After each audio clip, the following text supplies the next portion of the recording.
Yo, what's up, Nick? I'm good. How are you? I'm good, thank you. We're here to celebrate your book, Where We Come From. I'm Elijah, make the Tings. So we kind of combined our where we come from and then called this Where Tings Come From. I did that without your consultation, by the way. I just came up with this. Do you want to introduce yourself? Because I feel like half of people here because of you and half for me, maybe. No, all good. Well, yeah, evening, everyone. I'm Aniefiok, also known as Neef. I'm a writer and author from South London. Where We Come From, Rap, Home and Hope in Modern Britain is my first book. I noticed there's a copy there, actually. And it's a social history of UK rap and grime and kind of stretches from the 60s and 50s to present day and looks at the communities that were involved in birthing the music and tells like the personal stories of the people that shaped the history and have been shaped by the history in that process too, and kind of takes us across the country in that journey. Sick. And I'm Elijah. Today I'm a music journalist, reader of your book, fan of your work. How long have I been reading your work for? Maybe since 2016? Does that sound about right? Yeah, I think about that time. And we follow each other on Twitter, kind of exchanged ideas for quite a long time. I read the book last year, got an early copy of it, and I was like, wow, there's so many stories in here that I want to talk about. We'll find a place to do it at a time, and then we just got this last minute, and I was gassed. Yeah. So, my background is in DJing, grime, putting out music, doing raves, all sorts of things. But maybe we'll talk about that in the gap. So if anything technical doesn't work, I'm going to just blame Roundhouse, not me. But we should go. So I'm going to use these yellow squares as like kind of prompts. This is the first one. Big topic. Black Britain. Okay, so can you give your like definition of what this is today in 2024 on Windrush Day? What this term means to you? Yeah, no, definitely. I think the term is so broad, especially now, and I think it encapsulates all of these mini subdivisions of what Black Britain and Black British culture is. But I think sometimes with the word, I feel like almost we talk about it as, it's almost used as a placeholder and it doesn't allow us to go into like deeper into something that's sitting underneath it. So if we're talking about Windrush Day and Black British culture, there's a very specific and unique story that encapsulates. And you think about like that's like British history of like post World War II, colonialism, slavery, all of these things that have led to a point where the country would ask people from the Caribbean to come to the UK. That's a very specific entry point, which might be different to, as we were saying, I'm like West African background. That story of me leading into Black Britain is going to be very different. And then when we get here, there are then maybe similar similarities and we face similar experiences because we are black in a predominantly white country, essentially.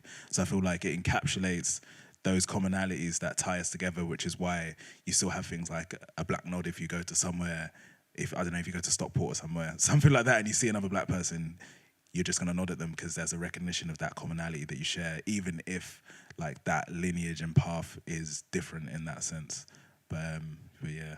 Yeah, for sure. I think here, like in London, we hear it just from maybe like a London perspective too. Yeah. So we're like Black Britain, you think of all of the famous people that have come from London in the last 40-something years. And the stories in Where We Come From are not centered around that.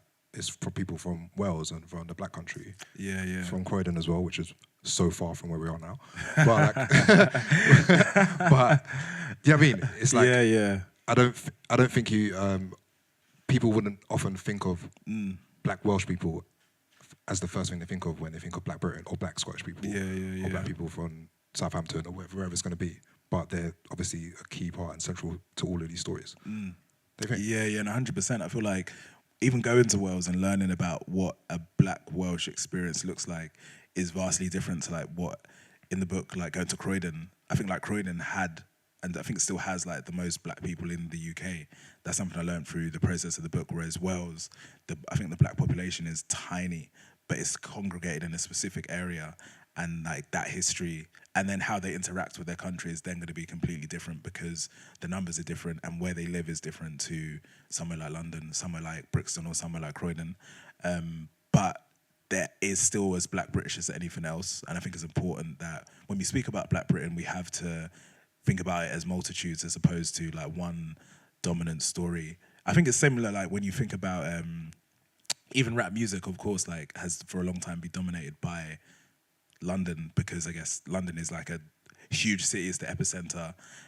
But there are stories from outside of these places that encapsulate what it means to be Black British in Scotland, in Ipswich. And there are similarities between some of them, but I think also it's important to include them because if we're really talking about what the lineage of Black Britain is, learning about those places changes like what that narrative is. So for me, for example, going into writing the book, I had just assumed that predominant congregation of Black people in a contemporary sense like began with like the Windrush generation. Then you go to Wales, which is by the coast, and you learn like, no, like there have been Black families there for like hundreds of years from like the early 1900s coming from Somalia, Barbados, Nigeria, and you're meeting people whose like great-great-grandfather was like a seaman who came from Jamaica in like 1905. And his groomsman was like a Nigerian guy who came, and the other groomsman was like a Somalian guy that came. And these people are still living and existing today. Like their family trees are still in the city. And that changes like when we think of like what is Black British history, leaving that out leaves out like a big chunk of the story, I think. Why do you think those stories haven't been able to be like retained as much as like say like just obviously the London because of scale, but some of those things, why do you think like media hasn't represented them well at all? I think unawareness, and I think also I think with history, and I think a big part of like even like what I think you do, what I think I do, even though they're different mediums at times, I think is like capturing things as they're happening or slightly previously. I think is really important because I think especially with a lot of Black history, I think a lot of it is like passed orally, so it's like people speaking it from parents to son, from grandparents and whatnot. And that's a really beautiful thing. But if you don't write it down, it can be quite quickly lost. And so I think that process has happened where you have people that have passed the history through their family trees, but as one generation passes away, that history can get lost too. And I think also then like a lack of space to archive all of these things in one central place. Because I remember going to Cardiff and people would have in their family homes like these huge archives of photos from their area from like 50, 60 years, and they've just been sitting in like a basement or something like that, or sitting in an attic, or just sitting in the family room, and like that is actually precious like history within those images. But they're just like, when you'd speak to people, they'd be like, "Oh, I just didn't know what to do with it, so I just kind of kept it." But it's like that could be in a museum somewhere, like as well as being in your family home too. 100%. There's an exhibition at the British Library at the moment, like 500 years of Black history or Black music in the UK. And if you haven't seen it, check it out because it's like proper interesting. But like that example of the archives that people are keeping in their houses, does this book kind of represent that for those families that you've captured these stories for? Like someone, say like Big Mikey in the book, you might have told bits of his story that his family don't know too. No, definitely. I feel like that. I really wanted to capture not just like the music, but then what is like the community and how is that community birthed? Like what sits underneath the music essentially? And someone like Big Mikey, like the DJ from Birmingham, people know him on face of it as like legendary grime DJ, pioneering force in the city. But when you look into what his story is, you see like there's like a big legacy of like sound systems in his family and his family moving from Jamaica at a certain point, and then how him being born in Birmingham, some of his older family members being born in Jamaica, and like that kind of split as well. So I really wanted to capture like what those nuances are, and kind of going back to the idea of Black Britain is to like really explore that. I was like, if I'm going to use this term, then like, okay, like let's like really unpack like what does this mean and what does this look like for different people in different spaces like across the country. 100%. All right, we'll keep going. So this is these squares or these like kind of drawings were how I started off the Yellow Square project. So one is a kind of scene, this kind of expansive idea, like creating new ideas, expanding until something becomes new. And then this other kind of screen here is the kind of dead scene when things kind of contract and just, I don't know, don't become generative anymore. Like, don't produce any new ideas.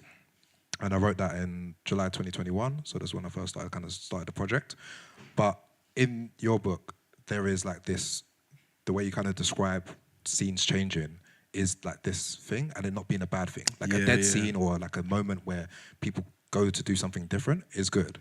Like you need kind of like the birth and death constantly to make something interesting. So sometimes when people hear, I don't know, grime is dead, it's like something needs to die to open up another thing, and then that thing can come back with a vengeance as well. Do you know what I'm saying? Like this kind of birth and death of music and scenes and communities, and like, no, we don't want to do that, bro. That's air. Is a good bit of the creative process, don't you think? Yeah, no, definitely. I think it's like evolution in a lot of ways. Like, I think one thing I talk about in the book is that evolution from, in Croydon anyway, in certain parts of London, like that evolution from grime into like UK rap, and that generation of MCs who started on grime, and then they were like, got to a point where like, actually now we want to actually just more traditionally rap in that sense. And so we were talking about earlier, like that idea of, though they've left one sound and moved to another, that is a positive thing because of what comes from that. But then also the sound that they've left, then I think then it leaves room for other people to innovate in that space too,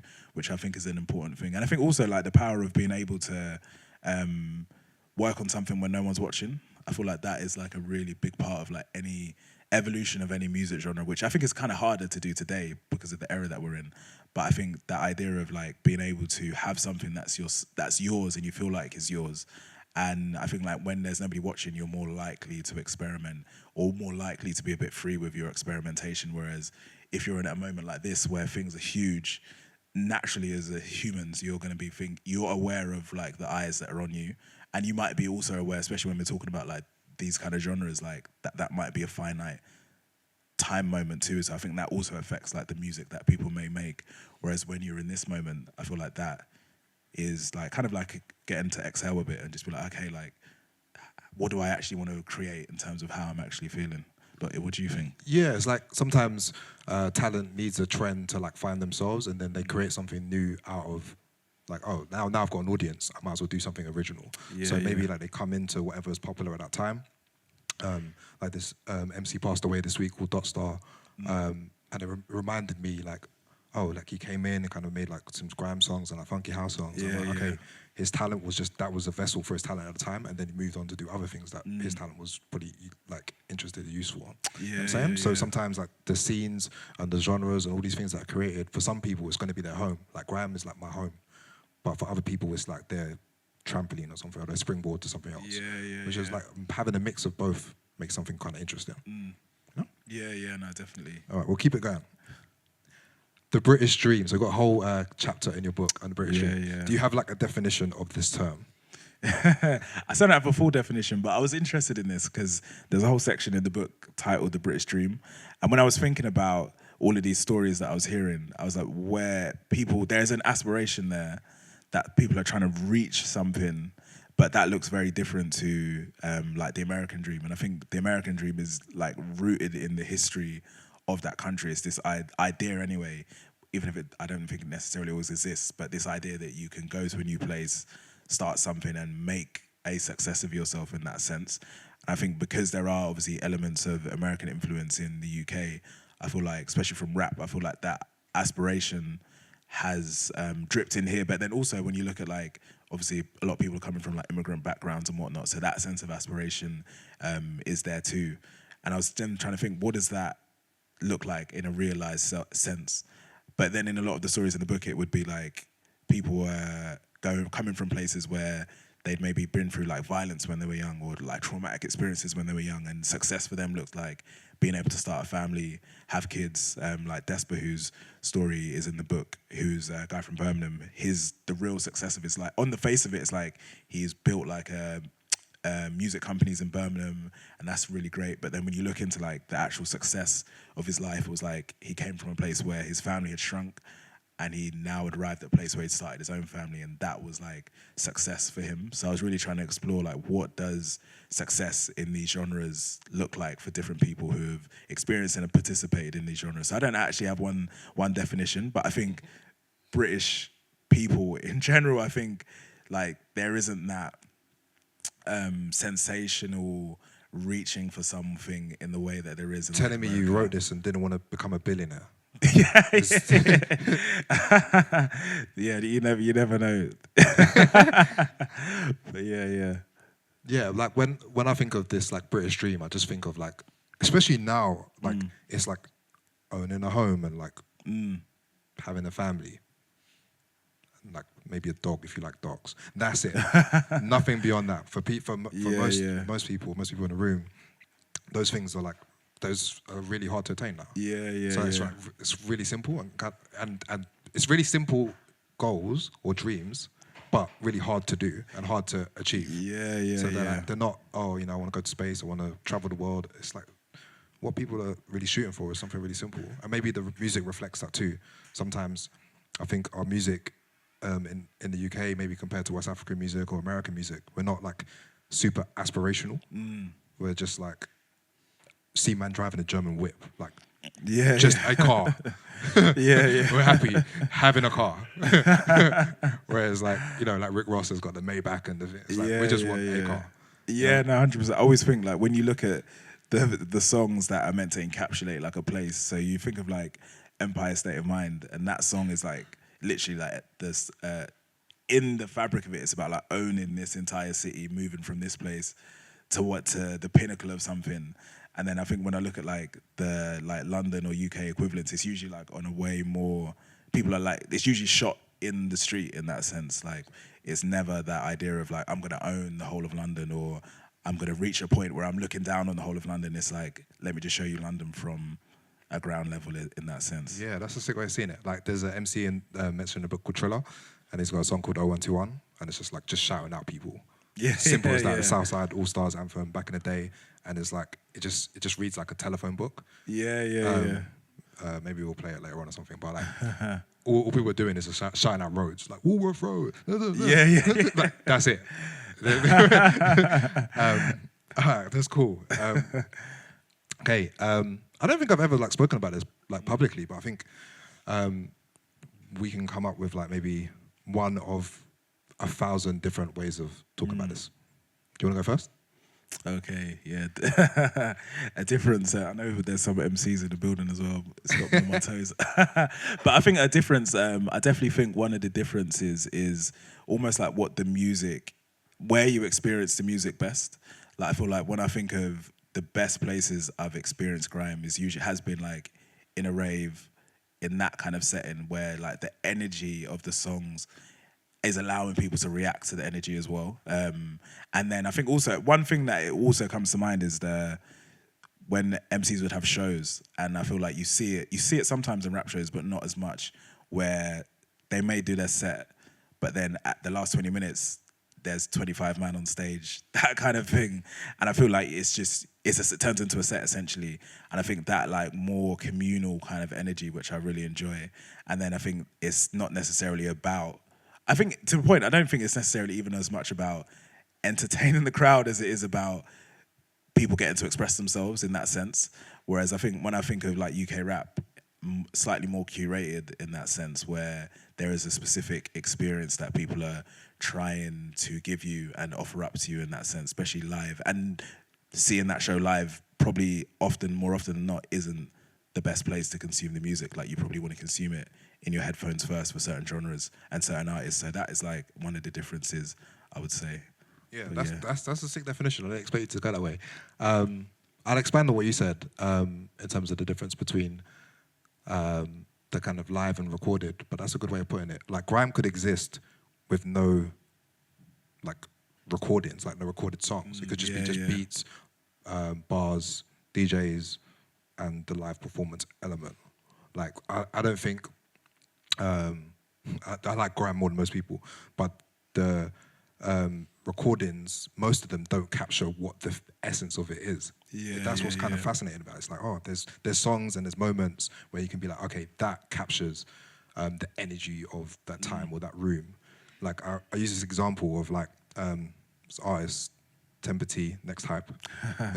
I don't imagine he was sitting in the studio with like a glass of port, recording this song. Like, you know, he sounds like you know what I mean, like the performance, yeah. the song sounds like the performance, like the raw recordings. Like Jamie has another song like 96 Fuckeries, and it's like just one take, bars over the beat, very simple. You know what I'm saying? And there's I don't know, Forward Rhythm, and all these kind of songs that kind of capture like the live element of that kind of performance style. And then UK rap is like, I think it's like an extension of things that have happened in America. Definitely taking in our other like experiences here in the UK, sound system culture, jungle, garage, grime, dubstep, whatever it is. But I think grime could have existed without America. Yeah. In a way, like grime could have happened with just like a development out of dancehall and sound system culture, whereas I think UK rap, as the name suggests, needs American rap. Yeah, Doesn't make it a bad definitely. thing. But I'm going to move on before I get in trouble. Okay. So I did this one as well. So I was thinking about crews and that the modern day version of what a crew could be or should be or something. And I thought, okay, 3 MCs or 3 artists that kind of have independent careers. Maybe they share like central resources, like a producer, manager, kind of creative director, and then they do one project together a year and maybe one show. That would be like the way to like maintain a crew kind of presence today. Whereas back in the day, like people were just sharing recordings, sharing like everything really, like pirate radio sets, DJs. But now, today, we're trying to split a stream 5 ways. Anyone that's done this, it's just not fun. But I feel like these things, like, how would a crew exist, like a MC crew exist in 2024, going into 2025? Yeah, I'm with you. And I think even looking at like what the nature that crews served in that era and today, I think is different as well. I think there was almost like a strength in numbers kind of thing, especially if you're coming from, when I think of some of like my favorite early crews, even think of something like Bomb Squad or somewhere like that coming from like a very specific part of East that maybe wasn't represented as much. So like coming through with strength in numbers makes you pay attention because there's so many people. Whereas I think now you can command, you don't need like 7 guys to command attention in that way, but how people are going to perceive you, that's maybe like where a crew comes in, because then it's way more about how does what you're offering look and sound in that sense. And so I think that's also an element. I've even heard like a lot of rappers now, when I've heard of people dropping mixtapes or even dropping EPs or albums, they'll be like, yeah, and we're releasing like a special like fashion piece or like alongside the album. I'm like, the very fact that you have like a designer on board from your album process to try and create something that resembles the album too is completely different to what was happening back then, but it's also completely serving a completely different purpose because you're clearly aware of how you're trying to be perceived, which is what I think like a creative director and something like that comes on board too. So I feel like the nature of crews has evolved because for a musician to, I guess, like bust in a way or to gather some traction and to have their music spread, I feel like it exists in a very different way too as well. And I think also like a safety thing. When I was speaking to a lot of people in the book, I was like, I live in South, I'm going to East. I'm not gonna just do that journey by myself. So the more of us, the better, essentially. Whereas I hope now, anyway, you should be all right in certain senses. Yeah, it's weird. Like when things were perceived to be financially viable, the models were completely different, and then some people still ended up making money. So you'll have like So Solid with like 30 members, but if you thought that you would make money, you'd be like, we're not gonna have 30 members. We're not gonna go that way. But I feel like there was this, I guess, collective mentality of trying out stuff and pirate radio and sound system, that kind of approach, rather than like a business approach. Whereas today, like if you were forming a crew, it would have like a limited company and an accountant. Yeah. Versus like back in the day, where it was just, sharing, like me and Skilliam sharing subs. Like subs is the money that you used to pay to go on pirate radio. So instead of it being £10, we'd have £5 each. Okay. This is one thing that you did well, but I did this prompt the other day. So not enough writers make the distinction between a genre, a scene, and a categorization created by shops, radio, and journalists. So one of the terms you used in the book is road rap. And to this day, I don't think I've ever heard an artist say, I am a road rapper or make road rap. But it's like one of those things that we know what people are talking about when they say it. So could you give like maybe like how that term came about and like I guess maybe a split from grime and that kind of no, definitely. Like, so in the book I talk about that. I guess there was a subgenre almost of what it was, but it was like you had like a group of MCs, especially in South, where they were making grime. Some of them were making grime, some of them even making dancehall. Like, and then they decided that I need to slow the tempo down so I can be heard. So you had people like Jar Jar So's and PDC initially, and then of course like Gigs and SM1 and whatnot. But the idea was like when you'd hear their stories was to slow the tempo down so I can actually be heard with what I'm saying. And that was like a subdivision, okay, I guess away from grime and incorporated elements of like US rap at the time, but then it was also different to, I guess, like UK hip hop that was happening when you think of like Black Twang and all of these other rappers that were happening at the time. Yeah, so slow down, make that distinction because there's like road rap, UK rap, and then UK hip hop, which doesn't get folded into these conversations a lot. But I think today, if someone coming here in 2024, just maybe getting into this music now, that'd be mind blowing that there's 3 different things called rap effectively or called hip hop, and then you have grime, and then you have drum and bass. Like this is mind blowing. You have this amount of MC culture on this tiny island. Like man, love to rap here. No, I definitely think one thing I feel like I realized was that the distinctions would come because like the MC culture was at the root of it, so and how that developed in different countries. So obviously in the US, combined with jazz and all of these things to create hip hop. In the UK, it combined with all of these like sound systems came from obviously Jamaica and places, and that created a lot of the genres that we have today. And then you reach a point where US hip hop is starting to bleed in. But I think in the UK, we didn't take all of hip hop. People predominantly took rap. So I feel like that's where you have like where road rap comes from is like, they weren't like road rap, like break dancers and stuff like that. It's like, no, like we're just rapping. Whereas I feel like in the UK hip hop, you find a lot more people who are into like DJing, into break dancing, into all of those elements that fold into what hip hop traditionally is. They taken that, whereas I feel like more in the grime and UK rap side, it was, no, we're just taking like the elements of rap and like that's it. So it's not necessarily, I don't even necessarily see those things as hip hop essentially. Yeah, I see them as like a very British amalgamation of like rap, but then also of like sound systems and all of these British genres that have come before them as well. Sick. Yeah. Sick.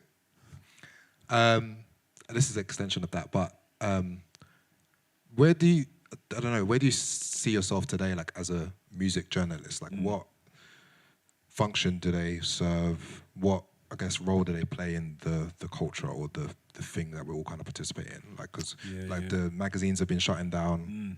I guess a lot of things have moved to YouTube and TikTok and Instagram. Like, what is a music journalist today?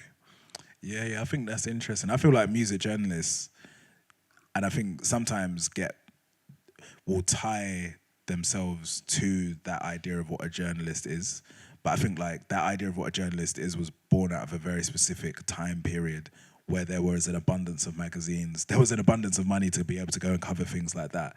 And you were, I guess, like, especially in music, you were often like ahead of things because you were maybe receiving music early and whatnot. So you had a platform and a voice that was, I guess, like quite influential in certain senses, but then you were also documenting and trying to articulate what was happening.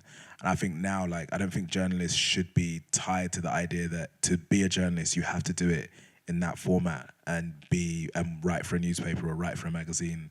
I feel like you can be a journalist and operate like on Instagram or operate on TikTok or whatever. Like Demetal Messiah, I don't see that much difference between, say, his work today and I don't know, something like UK Chronicle magazine that existed back in like the 90s. Like I feel like they're doing very similar things, just the medium has changed. So I feel like journalists serve that role. And I think there's always going to be a space for like traditional journalism in that sense, because I think that is important too. But I feel like the evolution of it is to, I guess, just cover the evolution that is happening in that sense. And I think also now, more so than ever, I think is where we've reached a point where, say like someone like myself who grew up on all of these music genres as well, and am now in a position where I can look back and document them. I feel like you're seeing a whole generation of people who've come up, and they might be photographers, they might be journalists, they might be writers, but have enjoyed the music, lived with the music, but then also have like this other art form that they really appreciate and really love, and are able to use that to contextualize the music as well, which I think wasn't necessarily there before. When you think of like a lot of the history of Black British music, UK rap, grime, it was like, I guess, being covered from a very from people who were not involved at all in the scenes. Like, I found some crazy archives from the 2000s when I was looking at researching like So Solid and stuff like that. The stuff that was being written was crazy, but it was being written by people who just had no care for the music scenes and were so far removed from them that they couldn't even understand them. And I think that's how you, I guess, get to a place where Skepta's doing a show and like someone's like, why do they keep restarting the track? Because it's like you don't have the understanding, you don't have the context for what is actually going on in the space. Yeah, the reason why I put this here as well is like, I think people underestimate, especially people that are involved and were like brought up in these communities, like how much you have to repeat the same stories for them to stick. And so saying, oh, grime comes from garage is not obvious 20 years on to people unless they were probably there at that time or heard that story enough times and understand like enough threads. So like every music journalist or DJ or people that are actually excited about things, I'm like, look, just to me, like posting what you like, posting what you think is good, just going, oh, does this sample that? Like, is it interesting, like way of like threading like all of this information, because there's so much information out there. Like before, like you're saying about the magazines and the writers and all those people of that era, well, they didn't have timelines. They didn't have infinite content. You're really reviewing the top 10 projects of that month or whatever. You're going to the club night of the week or whatever it is. Whereas now there's thousands of things on all over the world that we're all consuming at the same time. Like the Kendrick Lamar concert that happened, that would have been covered by someone in America. Whereas now, like the whole world is like locked into that thing. And like maybe 10 years down the line, someone to recontextualize that would be like, oh, why were these two men arguing about something? It might not be obvious, you know? We have to keep like telling people, okay, oh, there's battle rap. This, you know what I mean? Like just make an assumption that no one even knows what these things are, or why these people are even doing it. I knew that was gonna happen. Okay, all right, just for clarity, Mandem is gender neutral. The influence of the government policy on the Mandem. So, speak about pirate radio in the book, speak about prison, and all of these kind of policy kind of decisions that were made by the government that kind of influenced our creativity that weren't expected. Do you want to talk about, I guess, starting with tower blocks? The beginning of in the early chapters of the book, I talk about Britain after World War II, and especially like Birmingham after World War II, because I'm not sure if anyone's from Birmingham have been to Birmingham, but when I would go to Birmingham, I'd just be like, right, there's so many tower blocks like in this city. When you get the train, it's all you can see. I was like, why did this happen essentially? And then when you like go into the archives of like Birmingham local council policy, they were like, after World War II, they were like, we just need to clear all of this housing that's been bombed and whatnot, and we're just going to replace it with high rises essentially. And that like arbitrary decision by like a group of council members, you don't get necessarily like the pirate radio scene that existed in the city without that, like a decision like that. And then when you go into Birmingham and hear about the history of pirate radio, you hear like they were using hundreds and hundreds and hundreds of these tower blocks right across the city. There's a station called PCRL, which started after the Handsworth riots and started by a guy, Cecil Morris, who moved to Birmingham, I think in the 50s from Jamaica. But he said he used about 500 or was it 600 different flats across Birmingham to broadcast his station. And whenever he'd get pulled down in the daytime, he would just be back in like another estate in the evening. I think one time he was broadcasting from opposite like the police station and they just didn't know he was in there.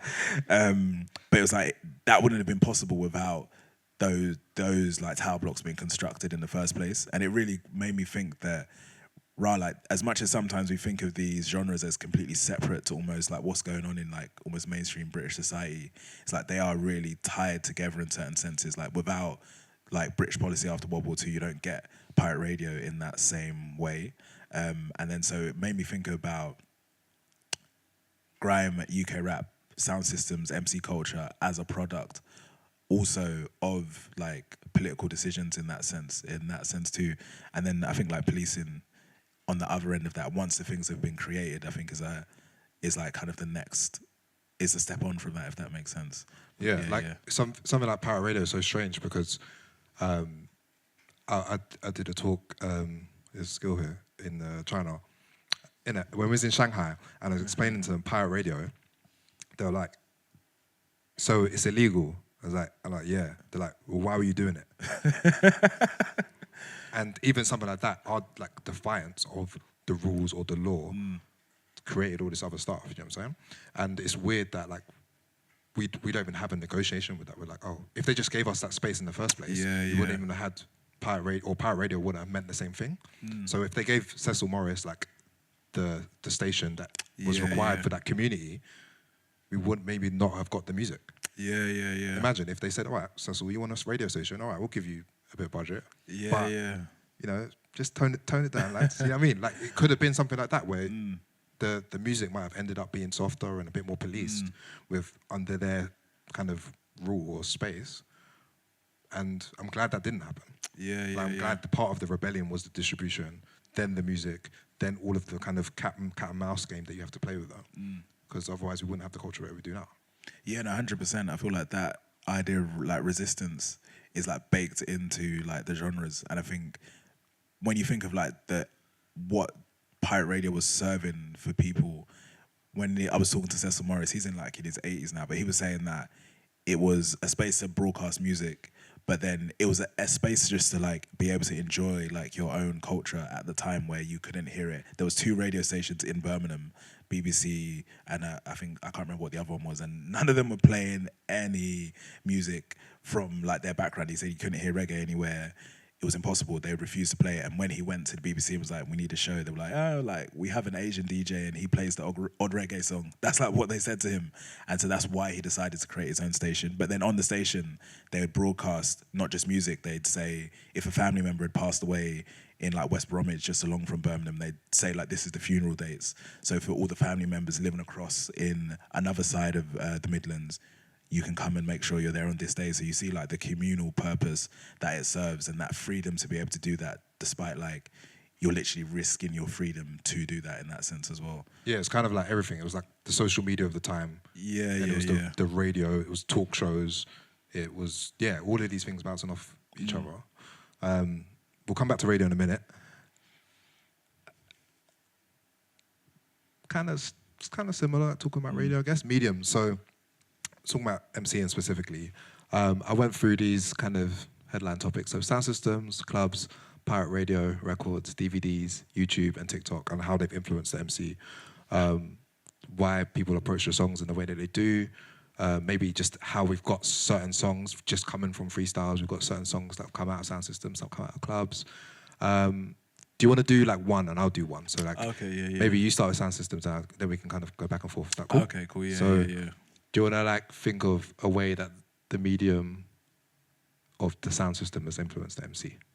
One thing that definitely comes to mind with sound systems is I remember interviewing recently Tipper Irie, and he was talking about being in a rave with a sound system was like you're trying to get a wheel up essentially, but then also because there's the dynamic of there's bare people watching you, you're trying to be like entertaining as well, which I found was really interesting. Like you might be trying to make people laugh, or you might be trying to like take apart the character of whoever you're clashing in that sense. So I feel like that sense of like aggression was present because you are naturally going back and forth with somebody else.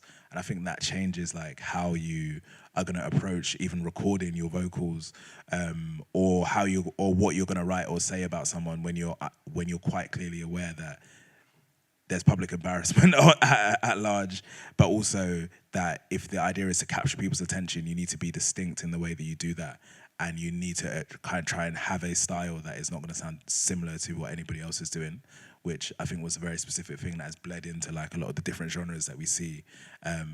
But I'll let you go before I go into those. Yeah.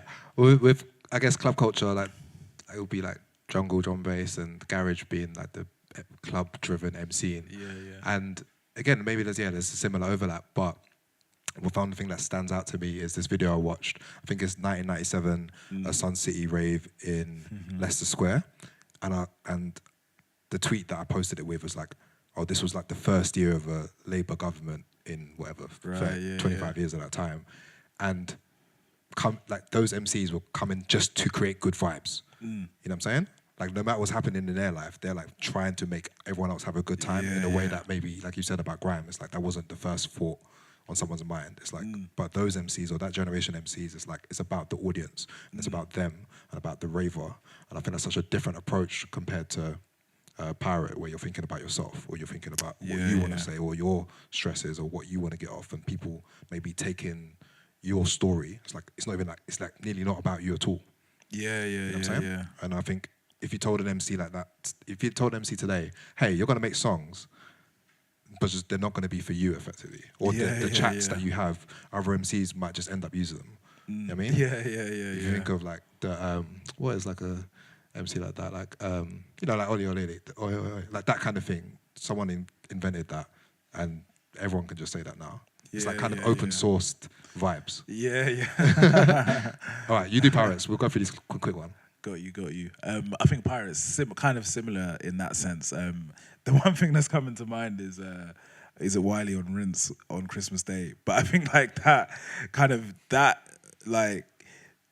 element of like knowing that you're talking like to the public in that sense, but then also like trying to be shocking as well to capture people's attention. Especially when you think of like radio, I think all the times I would listen to pirate radio growing up, and like almost like hearing like if there's a stream of MCs just like that, then someone comes along and does that, like that jolt, like automatically you gravitate to that. So I think there is that element too. And I think then like the aggression, like when we were talking about crews and going to numbers, when I was speaking to MCs in the book, they would say like, yeah, when I'm going to, you want to stand out essentially, and there's an element of I need to make sure that I am making an impact at this moment, and you kind of have to be on a thing of like, not fuck everyone else, but I have to do my thing regardless. And then I think also the gender dynamic as well, I think that's an interesting thing, because when I speak to a lot of people, they would say they wouldn't feel comfortable letting their sisters go to pirate radio, even if they wanted to be MCs and rappers, because of like the environments at the time.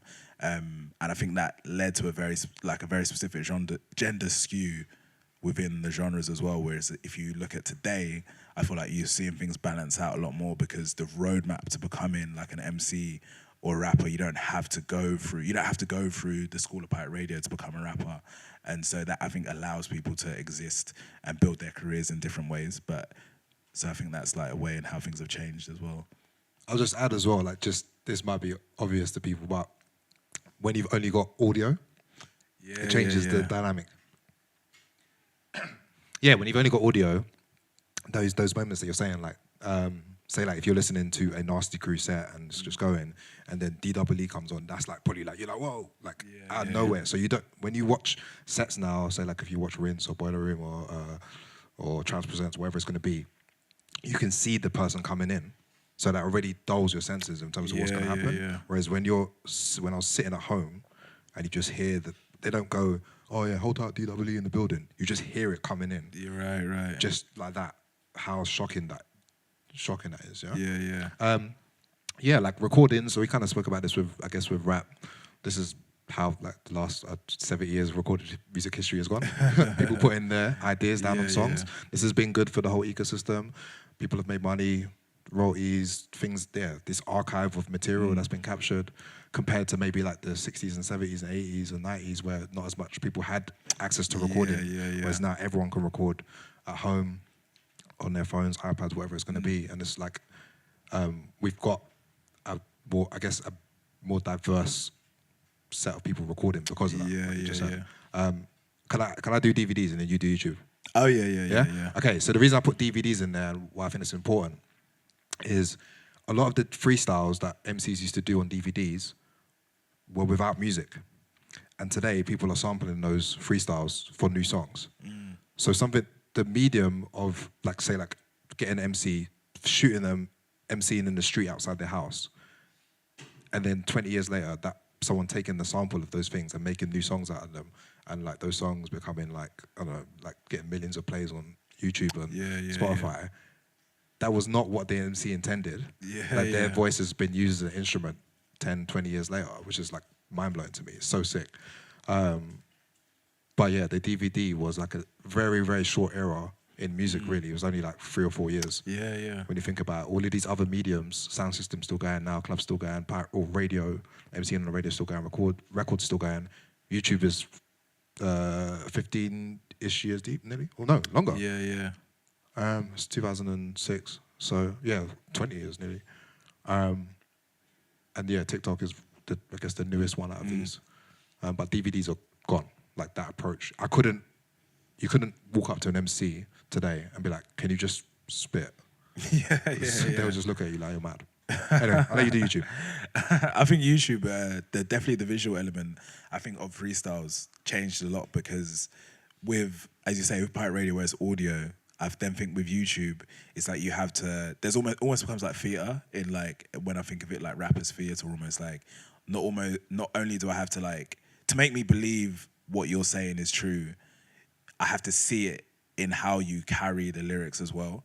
And I think like there's some artists that were really good at that. When I was looking at like early Cadet freestyles, and when you think of like his like flow, like snappy, like really fast, but then when you'd see him freestyling, like his energy would match it. Like he'd match that same energy in his energy and charisma.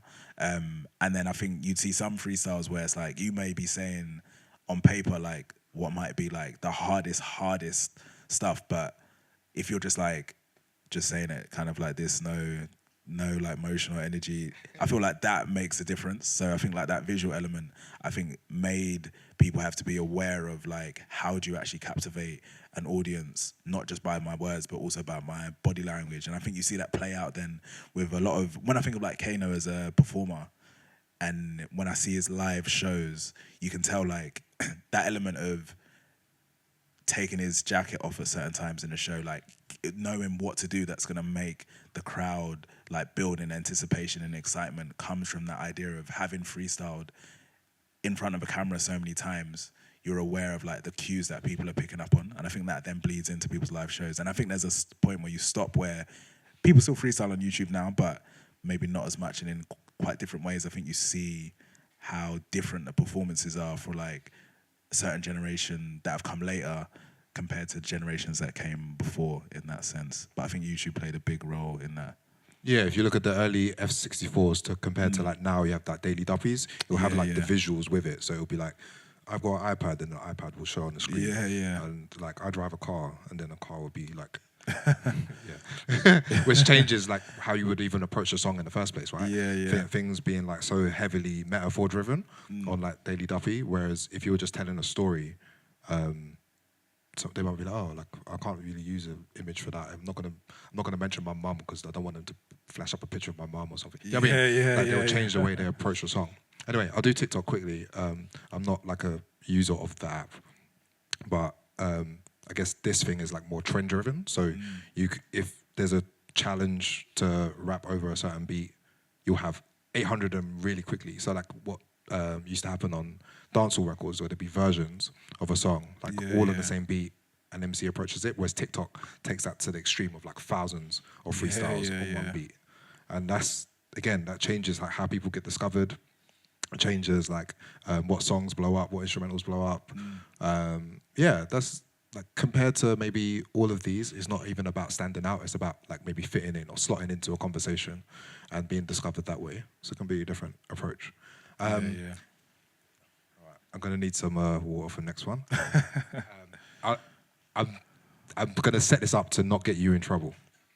Right, got you.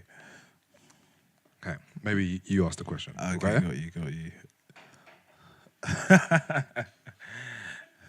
So Elijah, in terms, but the idea that I've seen you been tweeting about this like the past few weeks, I think it's like really, really interesting, especially about like the role that radio, One Extra played and now is playing, and what does that look like today?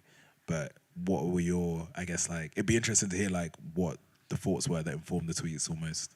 Yeah, sure. So I was listening to One Extra and a bit of Capital Extra as well, and I was just surprised like how much catalog American music was played on daytime, and I was disappointed.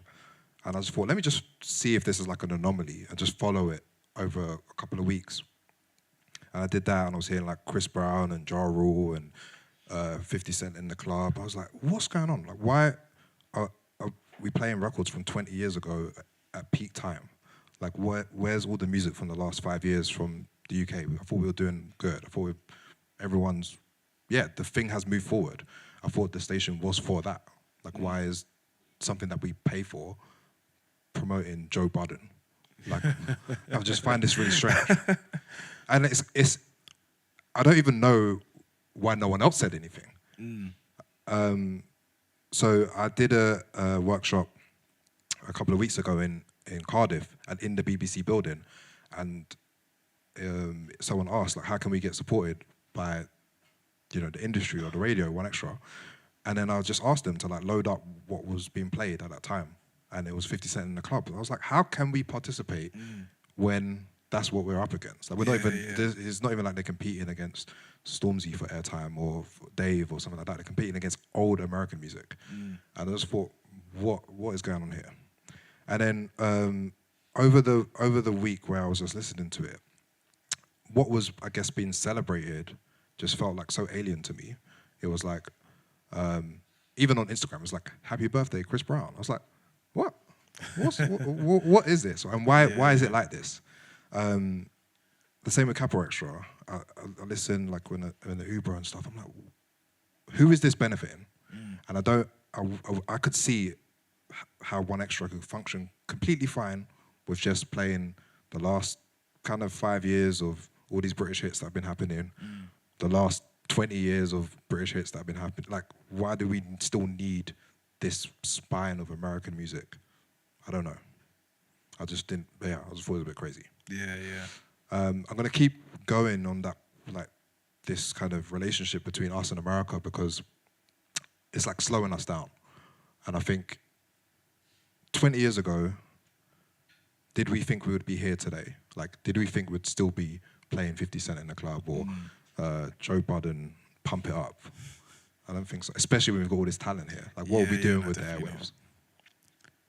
Shall I expand? Yeah. No. I'll leave it there. I'm gonna keep going in other places, but maybe we'll talk about it in the Q&A. But I don't know. What do you think?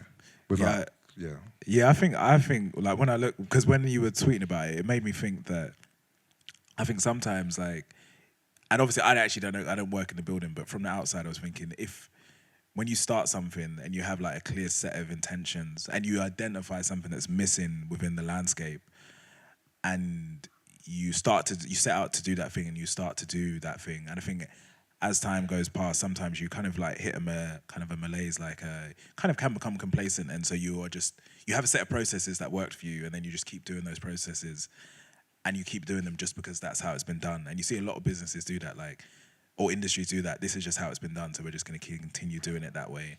And then you reach a point where the thing you actually set out to do, you're not necessarily doing that because the landscape has moved on, but you're still relying on processes from when you first started. And I think, like, when I look at like the best, what I think like a great, even it might even like be like platforms, even podcasts, like there's that continual state of like reinvention and restating of intentions in that sense to match like your ambitions that have grown, but also I guess like the people that you're also, the audience that you're also serving in that sense. And I feel like sometimes when I look at especially like commercial radio, where there is just such an inbuilt audience from, I guess, just people who are just like, just might be driving their kids to school or whatever, there's like, kind of don't need to do anything because, the people are there and they're still going to be there regardless of what I do with the playlist sometimes. So I feel like that, from the outside looking in, that's kind of like how I see some of those things sometimes. For sure. Like my vision of like what maybe One Extra or just black radio should be today in 2024 is, something that's representative of our whole histories here. People that have not had their voices historically represented in other places, like you're less likely to see like, say like this Black Welsh people on TV or the Black Welsh Black Scottish people in other mediums. So it's like radio is like a good entry point for people. Yeah, yeah. And then I don't know, like the diaspora in general, it being like kind of just sectioned off as specialist music or okay, well you hear mainly dancehall only on a dancehall show. It's like we still there, like Yeah. you know, 30 years later, like why do we have to wait till 9 o'clock to hear dancehall? Or why do we have to have like an African music show? This is like too African music. It's like it's too broad. Why don't we have like space for Amapiano and Afrobeat and Guam and like just broaden out this whole thing? Do you know what I'm saying? Because this is like we have rich people, rich music, rich cultures, and sometimes when it gets hollowed down to like very narrow ideas, I worry, and I'm like, this isn't what the Mandem Pump area is for. And yeah, that's kind of where this square came from. And just relating it back to the book, Cecil, what's the station called again? PCRL, people. PCRL, like that fight he was having to broadcast, to put people on air, to get music out there, to get ideas out there, to like the commitment. Did you get a sense of like where he's happy about where things are at today? He was not happy, boy. He was not happy. He gave me. I was like, I don't even rap, but he was giving me a grilling for like the last 20 minutes of like, why is this not happening? Where's the radio stations gone? I was like, bro, I'm not even from Birmingham. Like, I've just come to interview you, but I definitely got the sense. I think like even like what that was rooted in is in that sense of like sacrifice. Like when you think of people literally putting up aerials and scaling tower blocks to do these things. So I think there was definitely that element of like, I put so much on the line just to have our music played, and wanting to see that like reciprocated, but without, because he didn't necessarily do it for like commercial gain in that sense. And I think because now like the music is an industry and there's a whole industry around the music, naturally like there's more of a commercial element to like a lot of what people do, which I understand. But I think there was definitely that sense of frustration that obviously this is music though. Like music isn't just isn't just business in that sense, and there needs to be a space for like it to exist freely in that sense. And some of the things you may do may not just be purely for that commercial gain at the end of it.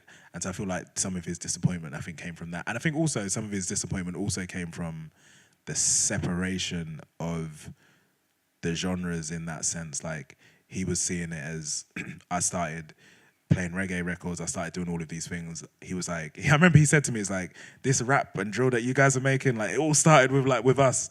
But I think he got the sense that there was almost like that separation from where things are at today was being separated from like the people that were putting up the aerials literally.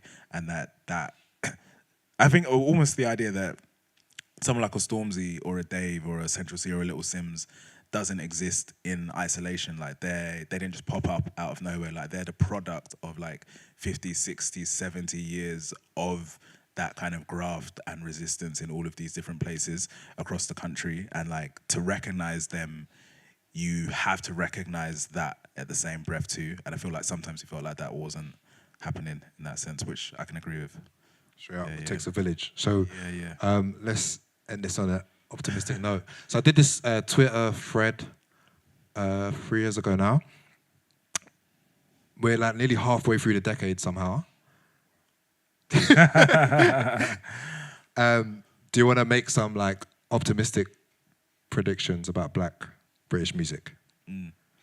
Yeah, I remember reading this thread, and I think one of them was like, there's going to be books about the music. I was like, right, like, I'm in the predictions, but I think one thing I'm definitely optimistic about is the diversity of sound in that sense. As you were saying, like that idea of like that rich tapestry like of music, I feel like we're starting to see that like with these different bodies of work that are really reflective of like these different spaces, but also like the different communities that exist within like Black British music as well. So I think that's something I've been excited about. When I was talking about like even like the gender boundaries starting to come down, just that idea of music being more easily able to access, I think, and influence being more easily able to access, I think I hope anyway, it's starting to lead to like almost like a higher quality of like albums, and if that makes sense. When I think of like the amount of classic or great albums that have come out in like the last 5 years, it's like an extraordinary high number when you think of what the actual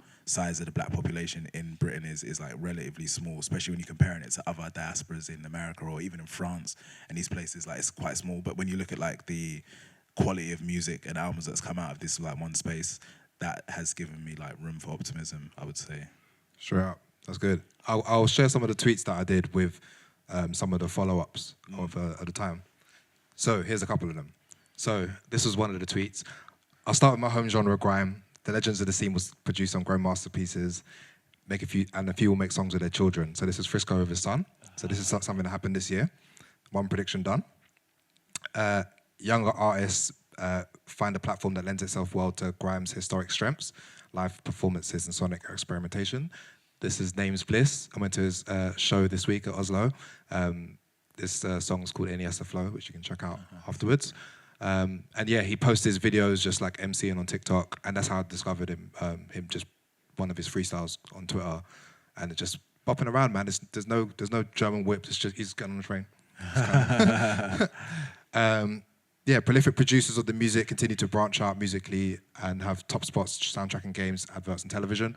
So that's my boy Swindle, soundtrack Queenie, which is out now as well. And this soundtrack's sick. It's like instrumental, like 10 tracks, and then it's got like a song at the end with Bella that's sick. So check it out on Spotify as well. That was a random prediction. He wasn't making soundtracks at that time. This one is another one. Rap. The current gen of stars have a good chance at having sustainable careers because of direct access to the fan base, consistent streaming income. The biggest artists move into selling higher priced product, from clothes to festivals to food to digital goods. So this is Krept, who's in the book as well, with his baby skincare in 1,500 stores. It's crazy. This is like insane. Yeah. We'll keep going. Major brands develop consistent partnerships with rappers for their own lines. Like SKA, Skepta's work will be on mood boards forever. Okay, we've got one. We've got Skepta's Puma deal. So the shoes are out now as well. Sick. Again, this is like this. When I started in music, bro, this was like pipe dream stuff. And these things are just happening for people now. Okay, this one is a long shot. Come on, look at this. A rapper and a footballer make a new media company, starts off making online content, then films for bigger platforms, but eventually goes into football club ownership. A majority black-owned football club in the National League. And then this happened. Yeah, I feel like this was... Zaha, Stormzy, and Danny Young. Okay, that is a long shot. I didn't know anything about this. Then it came up. I was like, oh my days. Like, I couldn't believe this one. But maybe this is the first of. This is not the one. Yeah. I could see that. Yeah, I think, and even just that link between rap and football becoming a lot closer now. Even though the people, like, they're from the same area.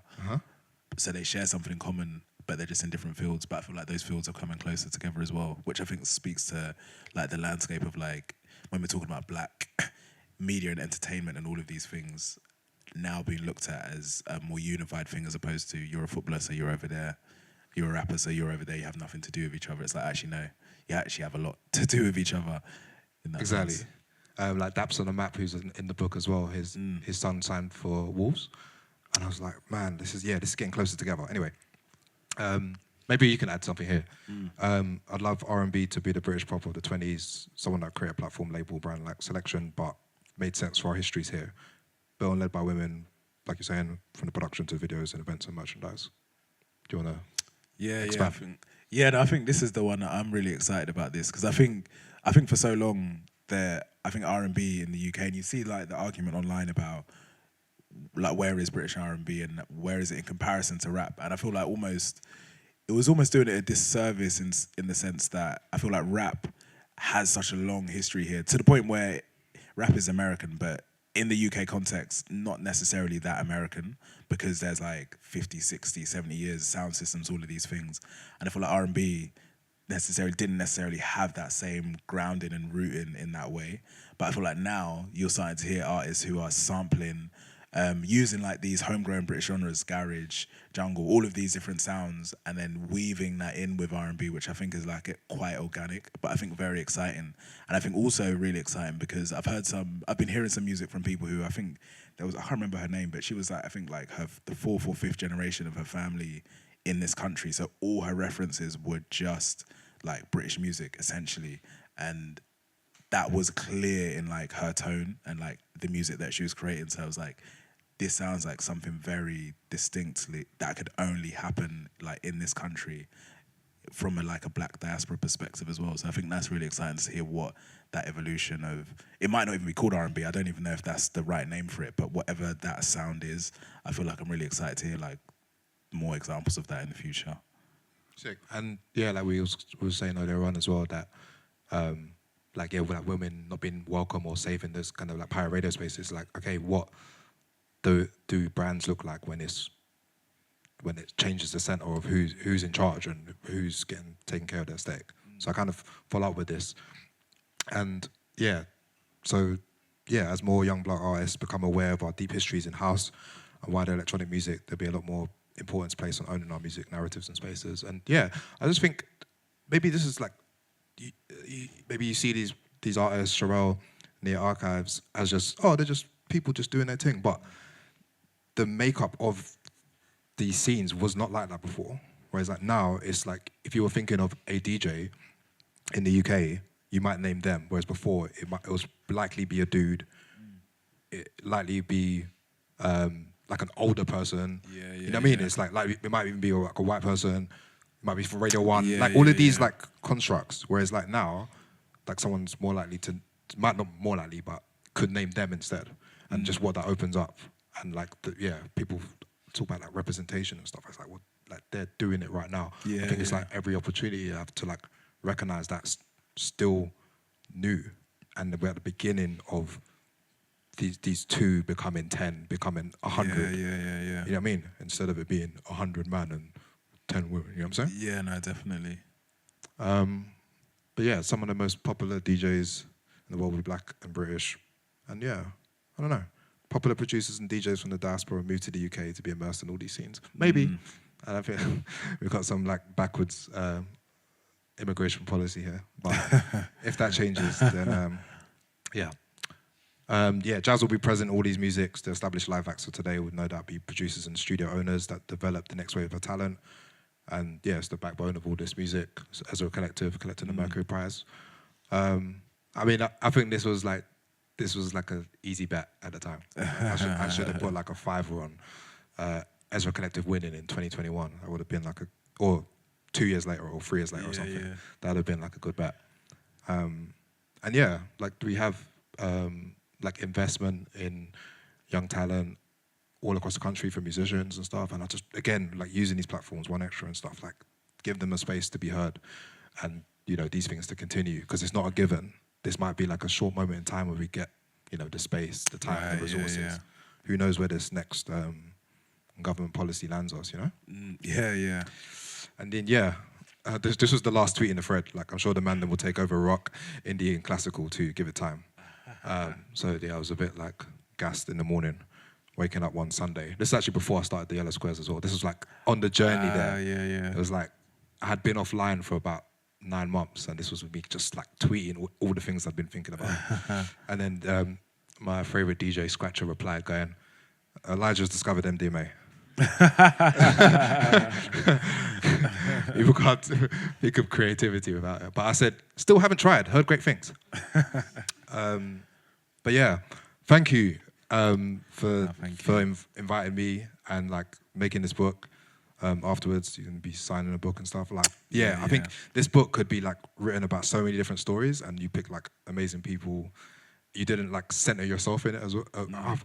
When I first like picked it out, I thought it was going to be a bit more of your story too. Right. But you told the stories of people that probably would have never had their stories told. And I feel like it's like mad special, and mad grateful for you, bruv. Like, but yeah, man, this is where things come from. Big up. Oh, thank you.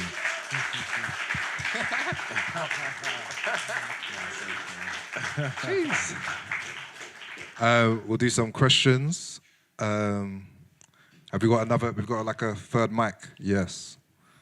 Professional Oh, nice, vibes. Yo. So, Hi there. hello. I've got like 3 questions, but I'll keep it to 2. So, on like the Half Cast podcast, they were recently talking about a disconnect between generations. In terms of current day artists, current day music fans not being like too aware of the history from like the past 40 years of like UK music, basically. And if they're getting inspiration, it's gonna be more from like recent day US artists. So in terms of the listeners, this is one of the questions. Who do you think the fault lies in that disconnect, essentially? I don't think it's anyone's fault. It's just everyone has got to participate and do a job to Actually put in the information. work and Yeah, and care, innit? Like I don't think it's a fault. So, like sometimes, like Neef said, it's like it just complacency happens. But it's like that, just rethinking, like, oh, actually, it might not be obvious who this person is or what that sound is or where this comes from to everyone. so do you think that would just come like out of spontaneity, essentially? Like, I mean, incentives do matter. Like, if the things that are getting produced get funded, you know, care about the histories of the music, then that incentivizes more people to investigate. So, like, having that exhibition at the British Library, there's going to be one at the V&A East next year. Like, these things make a difference in terms of people investigating the stuff. You know what I'm saying? So, if that happens in Birmingham and in Newport and in Glasgow, then it expands what's possible in terms of archiving. Yeah. Yeah. What do you think? I think also the history element, like not having like accessible places to reach that history, I think makes it difficult for people because, and then I think it would be difficult to expect like someone who's younger, if that history isn't in a place where you can easily access it, to then know these things off the bat. And I think also where like we're talking about like these different migration paths, for example. So say if you're a black person and your family came to the UK in like 2001, you're not going to have that inbuilt history of what happened in like 1970 or 1980s and 1990s because your family just came in like the last 2 decades or so. So I feel like having those spaces that tells like that generational stories, I think will help for people as they kind of get older. And I also think is like, I guess like also like giving some grace to like younger people as well. I remember seeing a comment on YouTube once where I think it was like it was something to do with the Dizzy Rascal song, like Boy in the Corner, coming out. And then the comment was like, oh, I haven't heard this album before. And then everyone was like, oh, like, how have you not heard this? Like, and he was like, I was born in 2005, bro. Like, let me live. So it's like, yeah, like things that we just have inbuilt knowledge on because you might have lived it. It's difficult to expect like someone younger to have that. So it's like also on us to like make sure there are those spaces where they can access those things and know the importance of them as well. 100%. And what was the second question? The second question was basically surrounding how can musicians from the UK shift from trying to appeal and compare themselves to the US scene constantly, especially when there's such a difference in scale of two of the industries? Or do you think that's also incentive based as well, considering like a lot of artists are kind of like a bit more money focused? I don't think it's a money thing. It's like you're on the same platforms as them, innit? Like you're on the same Instagram as Drake. So there's like a comparison, innit? You're on the same Spotify as these people. So there's just like this direct line where you're like, oh, I don't have enough streams, I don't have enough followers because you're making that comparison. Whereas before, like that wasn't, again, if I was thinking about DJing, I wasn't comparing myself to American DJ or American producers or something. Well, there wasn't that line of comparison. Yeah. What do you think?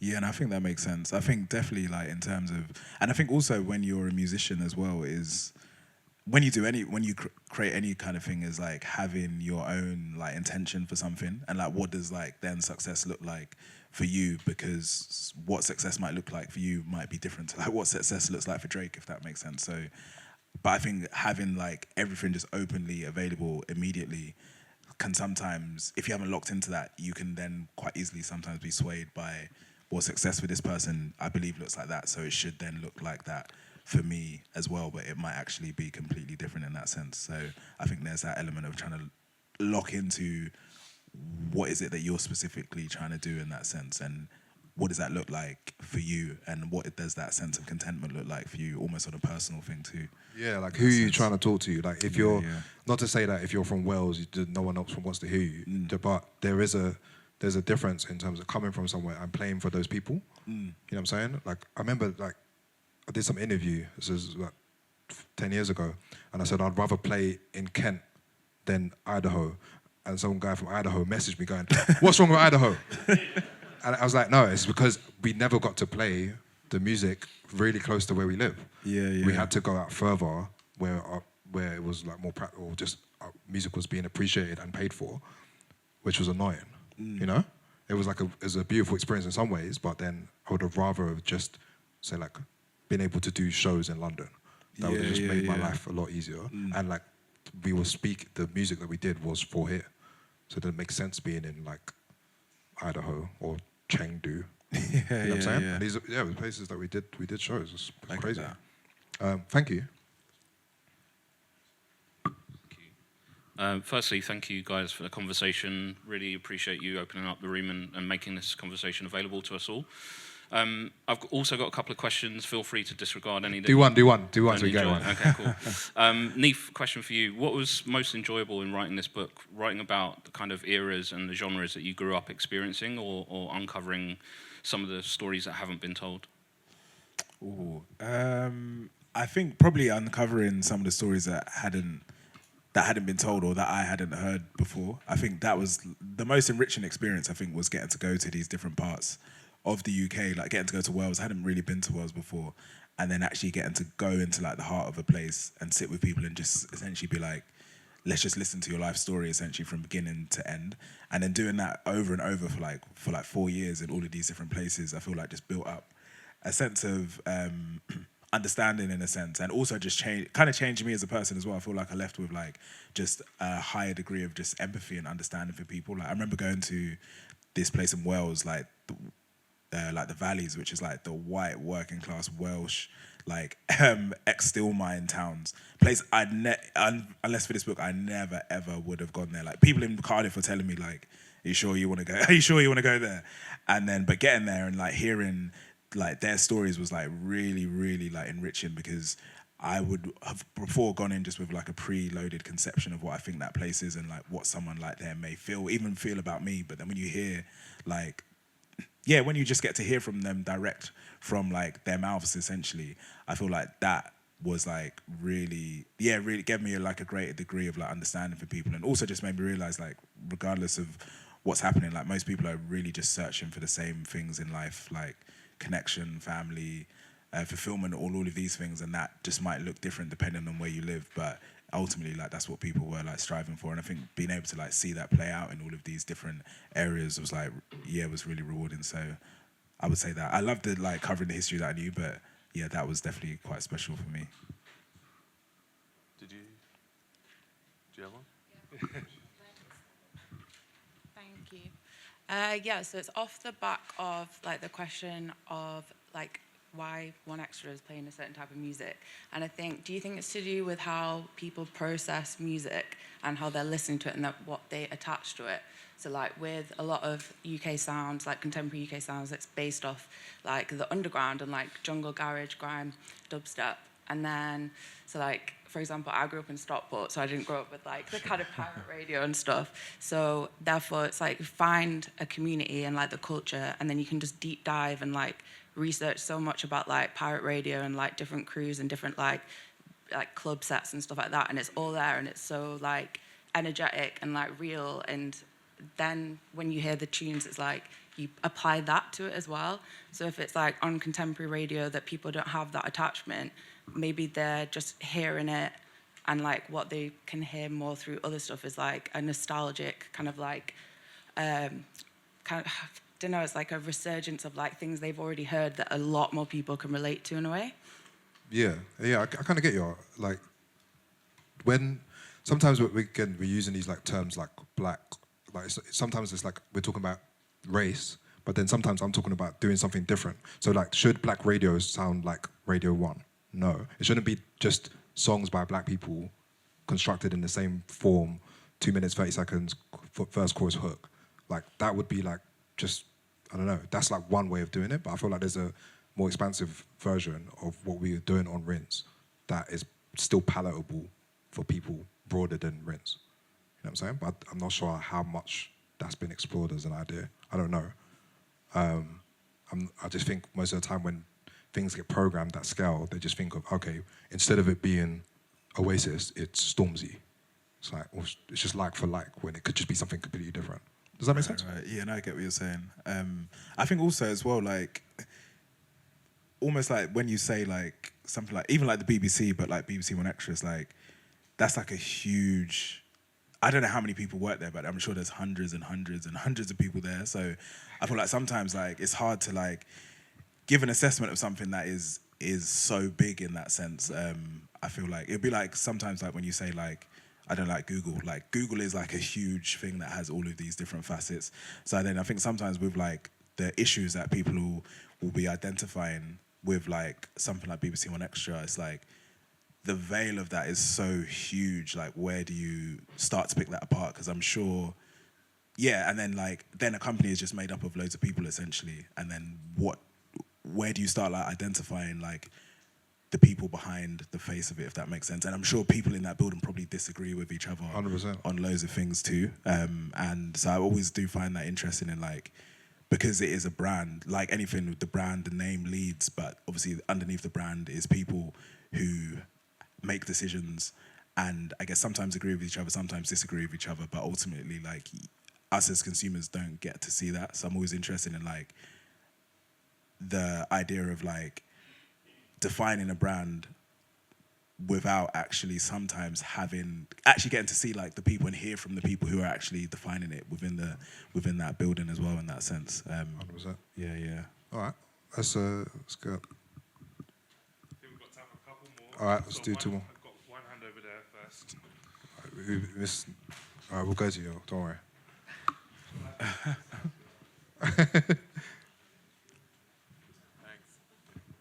Yeah, you were talking about like Cecil Morris and in Birmingham and like generative scenes. Like, do you think it's important for people to kind of stay in their hometown or like build something for that dynamic rather than like moving to like hub cities to like really thrive? And yeah, just wanted to hear your thoughts on that in a bit more detail. Yeah, I feel like there's no one answer to that. I feel like your like personal like aspirations is going to become a part of that. And I think also it's like you can say if you like from Manchester and you might not need to leave Manchester because there is more of an infrastructure in Manchester than say Newport, for example. And it's like if you do want to become a certain kind of musician, you might actually have to move to where that music is. And that was something that came up a lot when I go to Wales.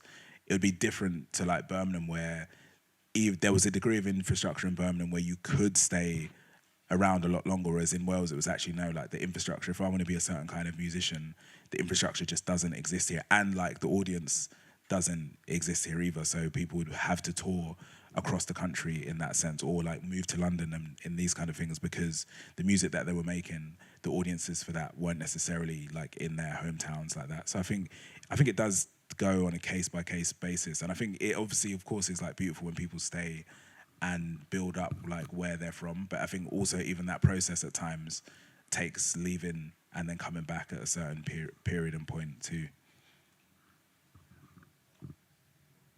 I think you also. Anything? Huh? Anything to add? No. Is there someone I missed? Yeah, Nick over there.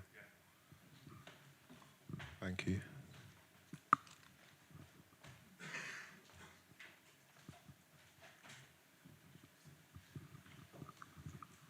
I just wanted to ask about the impacts of technology. You have your slide where you've got all of the different formats and the impact on the music, but when you take like, you've taken like a broader look at the whole canon of Black British music. You see like footage of like Shy FX and Edmonton on a Atari PC making something like otherworldly.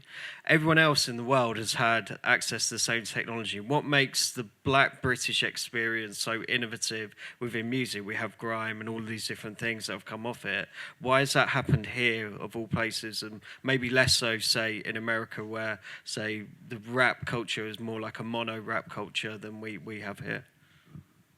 Yeah, like I guess I'm not like gonna disagree with you, but like rap, what the branding of American hip hop is very clever. Like it just swallows up all of the differences. So it's hip hop is a genre of many genres. It's not like, oh, there's one rap music.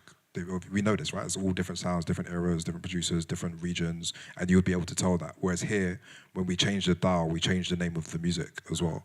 So if our music was branded like how American music was, it would still be, I don't know, reggae or like lovers rock or something. Whereas we change it with generationally. So that's just like more of a cultural thing. Just going, you know what, like it's not going to be jungle anymore. It's going to be, we're going this way, garage, or it's going to be grime, or it's going to be dubstep. It's like we brand things differently, and maybe obviously there's things to do with immigration and the way we mix socially. But I think, at least my experience of like the level of ownership people have over the ideas, like say like of dubstep, of bassline, of grime, of all these things, it makes people also not want to join that thing and do something different. It's like a completely different mentality. So like if your dad is a sound man, you don't want to do the same thing. You know what I mean? You want to do jungle. And then if that man are doing jungle, you want to do... Like, you know what I mean? It's like these divergences are necessary. Why the UK? Right, that needs to be like a set of squares itself. I think... and like from visiting loads of places over the past decade, when I hear people like doing like grime in their area or like drum and bass in this area or whatever it's going to be, you're like, oh, like a lot of the time they don't fuse their own influences with the thing, and they don't realize where our influences come from. So I find that super interesting. You'll have, like, say, if you have a like Balkan grime or whatever, they would still do their like voices as like a Jamaican, not as themselves. So they're just hearing something completely different, and I find that like mad interesting. But whereas like the Brazilians that did it brought Brazilian to grime, like that energy was just so like it sounded like nothing like UK, which was like fascinating to me. Do you want to add anything? Yeah, the only thing I'd add to that is just I think also that sense of like layering. So I think almost the when you are comfortable in like your own identity in a sense, I feel like that starts to bleed through in the music. So before, like when rap first came to the UK, people were rapping in American accents because there wasn't a template for how to do it in a British accent. And then as the generations pass, that template slowly builds up, and then people feel comfortable enough to do that and then expand on like what they're doing. So I feel like that is like a really big thing, because when you look at like I look at like a lot of like black music in Australia, and where that is like they're slightly newer in even like just immigration and stuff, they're still like borrowing from all of these different other places, because enough time hasn't passed for them to build up a sense of like what does it mean to be black and from Australia, and how does that sound, and how is that mixed in with Australia too, as well as like these places that we're also coming from. So I think that's a good example, because like the assimilation is so different. So it's not even just that there's not loads of them. It's like how you're accepted in society is so different. Like if you've got infrastructure funding, even on a small scale, like pirate radio was just the thing. Okay, cool. That's good enough to get something going. But if you come from Melbourne and everyone's doing bands and you're rapping, you're not getting the same level of support. And it just like here, like the thing that I came into, Grime had there was bare people doing it before me. So it's like there was a platform there ready to build something on top of. Whereas in a lot of places where they're starting from, just looking at someone else doing something on Instagram, it's a very different kind of approach. Whereas like I joined Rinse and there was already 100 DJs there. Like, you know what I mean? Whereas if you're like alone in this thing, or you know what I mean, 2 or 3 mates, it's a completely different different thing. I get that. Was that the last question? I think so. We're good? Sure? Thank you, everyone, for coming. Saturday evening. This is like a mad thing, man. Thank you. Love.